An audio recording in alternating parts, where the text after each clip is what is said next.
Hello everyone, welcome back to Anu's kitchen. ఈరోజు మనం ఒక మంచి స్వీట్ని ప్రిపేర్ చేసుకుందామండి. చాలా బాగుంటుంది అండ్ ఈజీగా కూడా ప్రిపేర్ చేసుకోవచ్చు. అదేనండి పరమాన్నం. ఇది చాలా బాగుంటుంది. మనకి దసరా పండుగ కూడా వచ్చేసింది కదా. నవరాత్రుల సందర్భంగా మనం అమ్మవారికి ఇష్టమైన ప్రసాదాలు నైవేద్యాలు చేసుకొని మనం భక్తి శ్రద్ధలతో అమ్మవారికి సమర్పించుకోవచ్చు. దానికోసం ముందుగా మనం ఈరోజు పరమాన్నంతోనే స్టార్ట్ చేసుకుందాం. దానికోసం 1 కప్పు వరకు బియ్యం తీసుకోవాలి. అలానే ఇదే బౌల్లోకి ఒక 1/2 కప్పు వరకు పెసరపప్పును కూడా వేసుకుందాం. మీరు బియ్యం క్వాంటిటీ ఎంతైతే తీసుకుంటారో అంతకి సగం పెసరపప్పును తీసుకుంటే సరిపోతుంది. దీనిని మంచిగా వాష్ చేసుకుందాం. ఇలా కడిగిన తర్వాత దీనిలో తగినన్ని వాటర్ని వేసి మీరు ఒక 30 నిమిషాల పాటు ఒక పక్కన పెట్టేసుకోండి. ఇది మనకి ముందు ఇలా నానబెట్టుకోవడం వలన మనకి పాయసం అనేది మంచిగా ఉడుకుతుంది. అది కూడా చాలా త్వరగా ఉడుకుతుంది.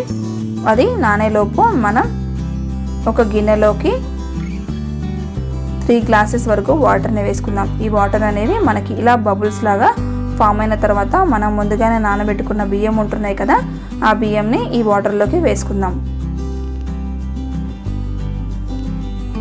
మీరు ఇలా ఒక 30 నిమిషాల ముందు నానబెట్టుకొని మనం ఇలానే ఒక సిమ్లో పెట్టుకొని మూత పెట్టుకొని ఉడికించుకున్నామంటే మనకి పాయసం అనేది చాలా త్వరగా ఉడుకుతుంది. ఇలా రైస్ అంతటిని యాడ్ చేసుకున్న తర్వాత దీని అంతటిని ఒకసారి కలుపుకొని మనం దీన్ని ఉడికించుకుందాం. ఇది ఉడికేలోపు మనం మరొక స్టవ్ మీద ఒక చిన్న ప్యాన్ పెట్టుకొని దానిలోకి 3 స్పూన్స్ వరకు నెయ్యిని వేసుకుందాం. ఇలా నెయ్యి అనేది నార్మల్ హీట్ అయిన తర్వాత దీనిలో సన్నగా కట్ చేసుకున్న బాదం జీడిపప్పును కూడా వేసుకుందాం. ఈ నెయ్యి అనేది ఎక్కువగా హీట్ అవ్వకూడదు. నార్మల్ వేడిగా ఉన్నప్పుడే వేసుకుంటేనే మనకి ఇవి మంచిగా ఫ్రై అవుతాయి. ఇవి కొంచెం ఫ్రై అయిన తర్వాత మాత్రమే మనం ఒక 2 స్పూన్స్ వరకు కిస్మిస్ని కూడా వేసుకుందాం. మీరు అన్నీ ఒకేసారి వేసారంటే కిస్మిస్ అనేవి త్వరగా మాడిపోతాయి. అందుకనే అవి కొంచెం ఫ్రై అయిన తర్వాత మనం ఇవి వేసుకుంటే మనకి అన్నీ కూడా ఈవెన్గా ఫ్రై అవుతాయి. చూసారు కదా, మన కిస్మిస్ కూడా ఇలా బబుల్స్ లాగా ఫామ్ అయిపోయినాయి. అవి కూడా ఒక పక్కన పెట్టేసుకుందాం. ఇప్పుడు మనకి రైస్ కూడా బాయిల్ అవుతుంది. దీనిపైన ఇలా వైట్గా వస్తుంది కదా, అదంతటిని తీసేసి మనం ఒక 5 మినిట్స్ పాటు కుక్ చేసుకున్నామంటే మనకి వాటర్ లెవెల్స్ అన్నీ తగ్గిపోయి ఇలా ఉంటుంది.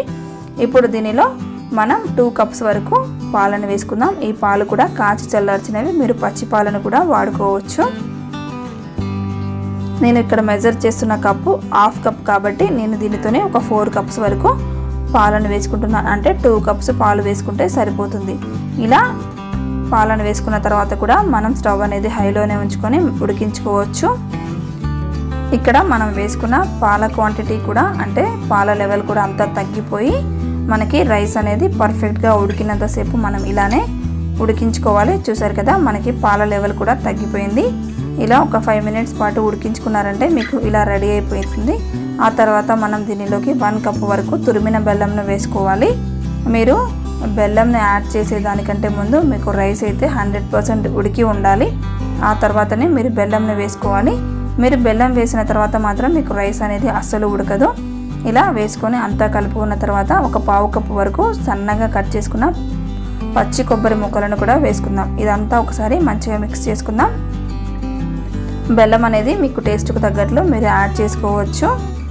ఇప్పుడు దీనిలో ఒక 3 స్పూన్స్ వరకు నెయ్యిని వేసుకుందాం. ఈ నెయ్యి ఫ్లేవర్ అనేది చాలా బాగుంటుంది అండ్ టేస్ట్ కూడా చాలా బాగా ఇస్తుంది. తప్పకుండా నెయ్యిని అయితే స్కిప్ చేయకండి.